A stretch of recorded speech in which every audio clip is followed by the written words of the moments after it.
آج ہم اسلام ایک تعارف کے صفحہ نمبر 155 سے شروع کریں گے. نحمده ونصلی علی رسولہ الکریم، اما بعد فاعوذ باللہ من الشیطان الرجیم، بسم اللہ الرحمن الرحیم. رب اشرح لی صدری ویسر لی امری واحلل عقدۃ من لسانی یفقہوا قولی. خرابی کی جڑ. اللہ تعالیٰ نے جب آدم کو پیدا کیا تو ابلیس کو حکم دیا کہ وہ آدم کو سجدہ کرے، مگر ابلیس نے ایسا کرنے سے انکار کیا. اس کا سبب اس کا بڑائی کا احساس تھا، انا خیر منہ، آدم کو چھوٹا سمجھنا اور ان کے مقابلے میں اپنے آپ کو بڑا سمجھ لینا. یہی وہ جرم تھا جس کی بنا پر ابلیس خدا کی پیروی نہ کر سکا اور ملعون قرار پایا، یعنی لعنت زدہ. یہی احساس تمام خرابیوں کی جڑ ہے. کون سا احساس؟ بڑائی کا احساس، اپنے آپ کو بڑا سمجھنے کا. انسانی زندگی میں جتنی بھی خرابیاں پیدا ہوتی ہیں ان سب کی وجہ آخر کار یہی خود ساختہ برتری کا احساس ہوتا ہے. یعنی خود سے بنایا ہوتا ہے، انسان خود سمجھ رہا ہوتا ہے. حقیقت میں انسان بڑا نہیں ہوتا، اصل بڑا تو اللہ ہی ہے، اللہ اکبر، جو ہم دن میں کئی بار کہتے ہیں. اور ویسے بھی آپ دیکھیں کہ خواہ کوئی علم میں زیادہ ہو یا عقل میں زیادہ ہو، تو علم کے بارے میں اللہ تعالیٰ فرماتے ہیں وَفَوْقَ كُلِّ ذِي عِلْمٍ عَلِيمٍ، ہر علم والے کے اوپر ایک اور علم والا ہوتا ہے. تو پھر بڑائی کس کی ہوئی؟ کوئی بھی علم والا اگر یہ سمجھتا ہے کہ وہ سب سے زیادہ جانتا ہے اور سب سے زیادہ بہتر ہے علم میں، تو وہ اپنی اس سوچ میں غلط ہے. کیوں؟ اس لیے کہ اللہ تعالیٰ کے فرمان کے خلاف جا رہا ہے وہ، کہ اس علم والے کے اوپر ایک اور علم والا بھی ہے، تو اس کو بڑائی کا کوئی حق نہیں کہ اپنے آپ کو بڑا سمجھے. ہو سکتا ہے کہ آپ کے ذہن میں یہ سوال پیدا ہو رہا ہو کہ اگر ہر علم والے کے اوپر ایک اور علم والا ہے تو پھر سب سے بڑا عالم کون ہے؟ تو وہ ہم سب جانتے ہیں کہ سب سے زیادہ علم اللہ ہی کے پاس ہے. وَلَا يُحِيطُونَ بِشَيْءٍ مِّنْ عِلْمِهِ إِلَّا بِمَا شَاءَ. اسی طرح ہر مال والے کے اوپر ایک مال والا ہے، اور سب سے زیادہ ملکیت اور ہر چیز کا مالک تو دراصل اللہ ہے. لہذا بڑائی انسانوں کو زیب ہی نہیں دیتی، اور شیطان بھی اللہ کے دربار سے اسی لیے دھتکارا گیا کہ وہ اپنے آپ کو بڑا سمجھتا تھا. یہی احساس تمام خرابیوں کی جڑ ہے. انسانی زندگی میں جتنی بھی خرابیاں پیدا ہوتی ہیں ان سب کی وجہ آخر کار یہی خود ساختہ برتری کا احساس ہے.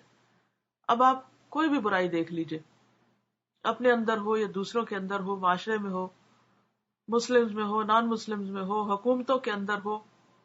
اگر آپ خرابیوں کا، برائیوں کا انالیسس کریں تو آپ اس نتیجے پہ پہنچیں گے کہ جو بیج اندر بویا ہوا برائی کی جڑ جہاں سے نکلتی ہے وہ تکبر ہے، خود کو بڑا سمجھنا.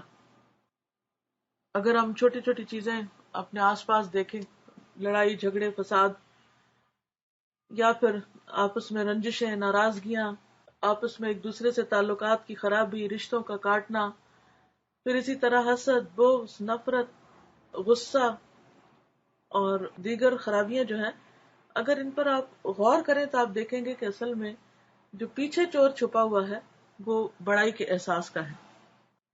آدمی جب حق کا اعتراف نہیں کرتا تو اس کا سبب یہی ہوتا ہے کہ اس نے داعی حق کو کم اور اس کے مقابلے میں اپنے آپ کو زیادہ سمجھ لیا تھا. یعنی اللہ کی طرف بلانے والے کو وہ حقیر سمجھتا ہے، اپنے سے چھوٹا سمجھتا ہے اور خود کو بڑی چیز سمجھتا ہے، اس لیے وہ اس کی بات نہیں مانتا. جب آدمی کسی کے خلاف زیادتی کرتا ہے تو اس کی جرت بھی اس کو اسی لیے ہوتی ہے کہ وہ مذکورہ شخص کو کمتر اور اس کے مقابلے میں اپنے آپ کو برتر سمجھ رہا ہوتا ہے.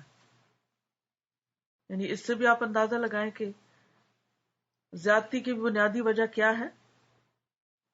خود کو بڑا سمجھنا اور جس کے اوپر زیادتی کی جا رہی ہے اس کو کم تر اور کمزور سمجھنا. اسی طرح ادارے میں جب عہدے کے جھگڑے ہوتے ہیں تو اس کے پیچھے بھی یہی سبب ہوتا ہے. ایک شخص یہ سمجھ لیتا ہے کہ میں دوسرے لوگوں کے مقابلے میں اس عہدے کا زیادہ مستحق ہوں، یہ عہدہ مجھے ملنا چاہیے تھا. اپنے بارے میں بڑائی کا احساس رکھنے والا آدمی اگر اپنے آپ کو زور آور پائے تو وہ اپنے خیال کے مطابق کمزور فریق کے خلاف ظلم اور زیادتی کرنے لگتا ہے. یعنی اگر کسی کے اندر بڑائی کا احساس ہے اور پھر قوت بھی ہے اس کو کسی طرح کی، تو پھر عموماً وہ جو اس کے مقابلے میں کمزور ہوتا ہے اس سے زیادتی کرتا ہے. یہ گویا اپنے احساس برتری کا فعال اظہار ہے. فعال اظہار کا مطلب کیا؟ یعنی کوشش سے اور کر کے کسی بڑائی کو دکھانا، یعنی بڑائی ثابت کرنا، یعنی عملی اظہار کہہ لیجیے دوسرے معنی میں. اس کے بجائے وہ آدمی جس کا یہ حال ہو کہ وہ احساس برتری کا شکار تو ہو لیکن وہ زور آور نہ ہو، ایسا آدمی انفعالی طور پر اپنے جذبہ برتری کا اظہار کرتا ہے، یعنی وہ بھی اس اثر سے خالی نہیں ہوتا اور وہ کسی اور طریقے سے اس کا اظہار کر رہا ہوتا ہے. یہی وہ لوگ ہیں جو حسد اور جلن جیسی نفسیاتی کمزوریوں کا شکار ہو جاتے ہیں. وہ لفظی بڑائی کر کے دوسروں کے قد کو چھوٹا کرنے کی کوشش کرتے ہیں. اپنے رجحان کے مطابق جس واقعے کو وہ خارجی طور پر ظہور میں نہ لا سکے اس کو وہ اپنے قلب اور اپنی زبان کے ذریعے ظہور میں لا کر یہ تسکین حاصل کرتے ہیں کہ جو ان سے چھوٹا تھا اس کو انہوں نے آخر کار چھوٹا ثابت کر دیا. یعنی بعض اوقات لوگ قوت نہیں رکھتے تو وہ پھر کیا کرتے ہیں، عملی طور پر تو کچھ نہیں کر سکتے لیکن دل میں حسد، جلن، کڑن اس طرح کی بیماریاں پال لیتے ہیں. یا پھر یہ ہے کہ دوسرے کی برائیاں کر کے اس کو ذلیل کر کے اس کو چھوٹا کرنے کی کوشش کرتے ہیں. تو یہ احساس برتری کے اظہار کا دوسرا طریقہ ہے. یعنی ایک تو ایکٹیو طریقہ اور ایک پیسو. انفعالی کا مطلب نہیں کہ پیسولی. فرشتوں کی صفت اعتراف ہے اور شیطان کی صفت بے اعترافی. یعنی شیطان جو ہے وہ مانتا نہیں. فرشتوں نے جب اللہ تعالیٰ سے کہا تھا کہ آپ کیوں پیدا کرنے والے ہیں زمین پر کسی انسان کو، اور پھر جب اللہ تعالیٰ نے انہیں آدم علیہ السلام کی قابلیت دکھائی تو انہوں نے کیا کہا؟ سبحانک لا علم لنا الا ما علمتنا. انہوں نے فوراً اعتراف کر لیا کہ ان کی سمجھ میں کمی تھی.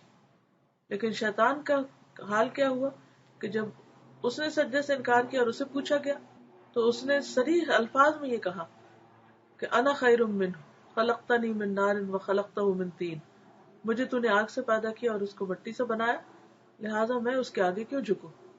تو بہرحال ہم سب کو اپنا اپنا جائزہ لینے کی ضرورت ہے کہ کہیں ہم تو کسی ایسی خرابی کا شکار نہیں اور کہیں ہم تو کسی ایسے مسئلے میں نہیں کہ جس کی وجہ سے ہم کسی اور کا حق مار رہے ہوں یا کسی پر زیادتی کر رہے ہوں. اللہ تعالیٰ سے دعا ہے کہ وہ ہمیں عمل کی توفیق عطا فرمائے. وآخر دعوانا ان الحمد للہ رب العالمین. السلام علیکم ورحمۃ اللہ وبرکاتہ.